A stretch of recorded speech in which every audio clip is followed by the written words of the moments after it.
بسم اللہ الرحمن الرحیم۔ السلام علیکم معزز طلبہ کرام، آپ سب کیسے ہیں؟ آج ہم نور الانوار کے سبق نمبر 12 کو پڑھیں گے، اور آج کے سبق کا عنوان ہے اصول فقہ کی تعریف اور موضوع کا بیان۔ آج کے ہمارے سبق کی عبارت ثم اعلم ان اصول الفقہ سے شروع ہوتی ہے۔ آئیے سب سے پہلے عبارت پڑھ کے اس کا ترجمہ کرتے ہیں، اس کے بعد باقاعدہ سبق کی وضاحت کی طرف بڑھتے ہیں۔ مصنف علیہ رحمہ لکھتے ہیں ثم اعلم ان اصول الفقہ له حد اضافی وحد لقبی وغایت وموضوع۔ پھر تو خوب جان لے کہ بے شک اصول فقہ کے لیے حد اضافی ہے یعنی تعریف اضافی ہے، اور حد لقبی ہے یعنی تعریف لقبی ہے، اور غایت ہے اور موضوع ہے۔ وَلَمَّا لَمْ يَذْكُرْهُ الْمُصَنِّفُ طَوَيْنَاهُ عَلَى غَرِّهِ۔ جب مصنف نے اس کا ذکر نہیں کیا تو ہم نے بھی اس کو اسی پہلی حالت پر لپیٹ دیا۔ وَلَكِنْ لَا بُدَّ هَاهُنَا مِنْ أَنْ يُعْلَمَ، لیکن یہاں یہ بات جاننا ضروری ہے کہ ان علم اصول الفقہ علم یبحث فیہ عن اثبات الادلۃ للاحکام، کہ بے شک اصول فقہ کا علم وہ جاننا ہے کہ ایسا علم ہے کہ جس میں احکام کے دلائل کو ثابت کرنے کے متعلق بحث کی جاتی ہے۔ فموضوعه على المختار هو الادلۃ والاحکام جميعا، اور مختار قول کے مطابق اس اصول فقہ کا موضوع وہ ادلہ و احکام کا مجموعہ ہے، دلائل و احکام کا مجموعہ ہے۔ الاول من حیث انہ مثبت والثانی من حیث انہ مثبت، پہلا تو اس حیثیت سے کہ بے شک وہ مثبت ہے، اور دوسرا اس حیثیت سے کہ بے شک وہ مثبت ہے۔ والمصنف ذکر احوال الادلۃ فی صدر الکتاب، اور مصنف نے دلائل کے احوال کو کتاب کے اول حصہ میں ذکر کر دیا۔ واحوال الاحکام فی آخرہ، اور جو احکام کے احوال ہیں ان کو کتاب کے آخر میں ذکر کیا، بعد الفراغ من عنہا، ادلہ کے احوال سے فارغ ہونے کے بعد۔ جی طلبہ کرام، یہ ہمارے آج کے سبق کی عبارت اور اس کا ترجمہ تھا۔ اب آئیے اس کی وضاحت کی طرف بڑھتے ہیں۔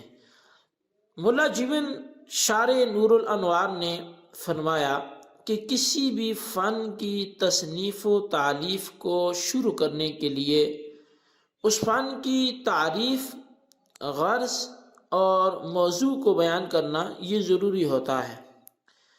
اور چونکہ جو کتاب ہم پڑھ رہے ہیں نور الانوار، یہ فن اصول فقہ میں سے ہے، یعنی اصول فقہ کی کتاب ہے، اور اصول فقہ کی تعریف دو طرح سے کی جاتی ہے، ایک اس کی حد اضافی ہوتی ہے، ایک اس کی حد لقبی ہوتی ہے، یعنی ایک اس کی اضافی تعریف ہے اور ایک دوسری تعریف لقبی ہے، اور اس کی ایک غرض ہے اور ایک اس کا موضوع ہے۔ پس ماتن یعنی صاحب منار نے چونکہ ان چیزوں کا تذکرہ نہیں کیا، اس لیے ہم نے بھی انہیں ان کی پہلی حالت پر چھوڑ رکھا ہے۔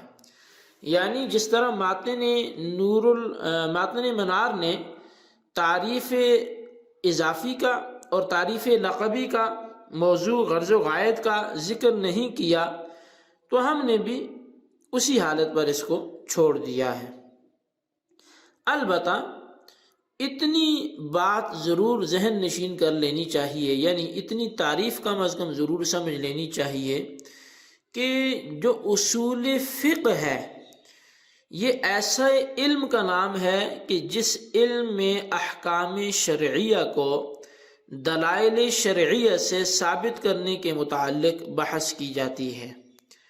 اور اس کے موضوع میں چونکہ 3 قول ہیں، یعنی تعریف تو اس کی یہ ہوگی کہ ایسا علم جس میں احکام شرعیہ کو دلائل شرعیہ سے ثابت کرنے کے متعلق بحث کی جاتی ہے، یہ اس کی تعریف مکمل ہوئی۔ اور موضوع میں 3 قول ہیں۔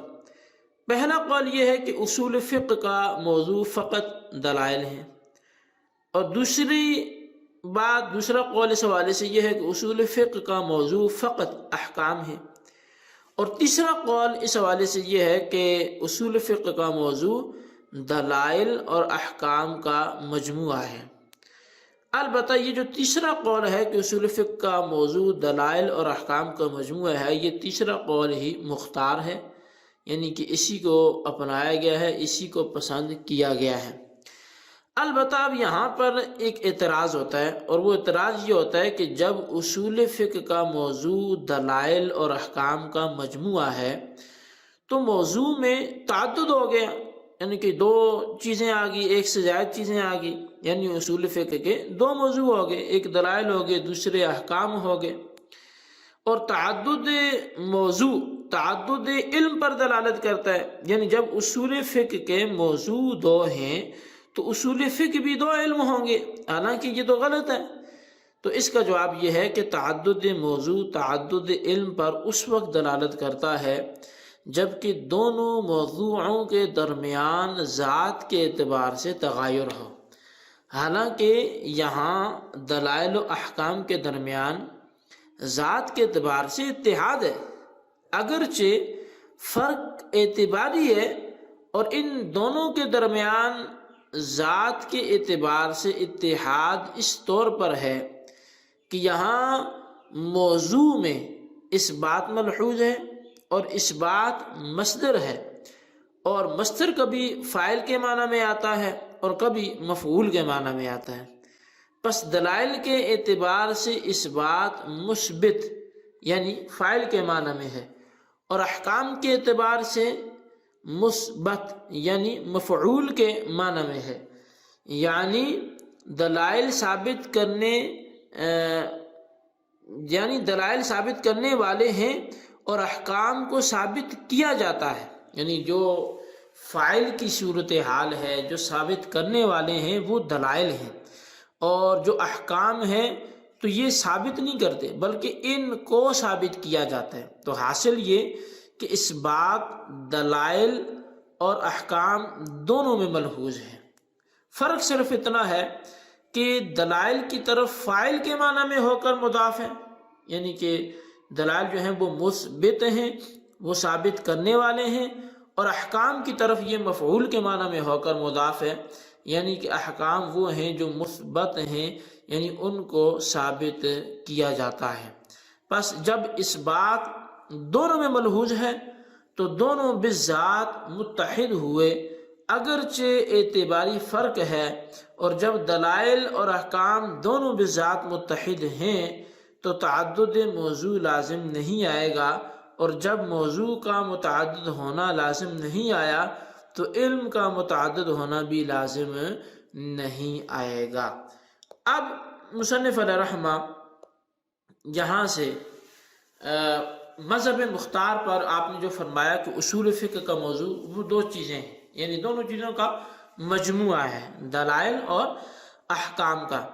اور سب سے پہلے چونکہ موضوع کے احوال کو ذکر کیا جاتا ہے، اس لیے ماتن نے کتاب کے اول میں دلائل کے احوال ذکر فرمائے، اور ان سے فراغت کے بعد کتاب کے آخر میں احکام کے احوال کو بیان کیا ہے۔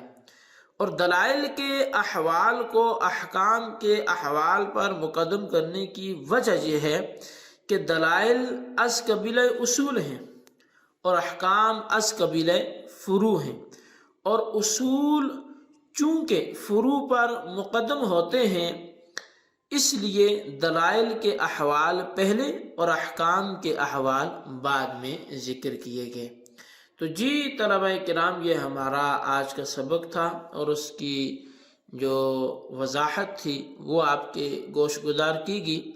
آج کے سبق میں ہم نے اصول فقہ کی تعریف، جو حد اضافی تو نہیں ہے کہ مضاف کی الگ ہو اور مضاف الیہ کی الگ ہو، حد لقبی کے طور پہ پڑھی، اور اس کے موضوع کے حوالے سے 3 اقوال تھے، کون سا معتبر ہے وہ بھی پڑھا، اور اس کے ساتھ ساتھ ہم نے یہ بھی پڑھا کہ یہ مثبت کون ہے اور مثبت کون ہے۔ تو آج کے سبق کو اپنے خلاصے کے طور پہ اپنے الفاظ میں رجسٹر پہ ضرور نوٹ کریں، بالخصوص ان سوالات کے جوابات دیں۔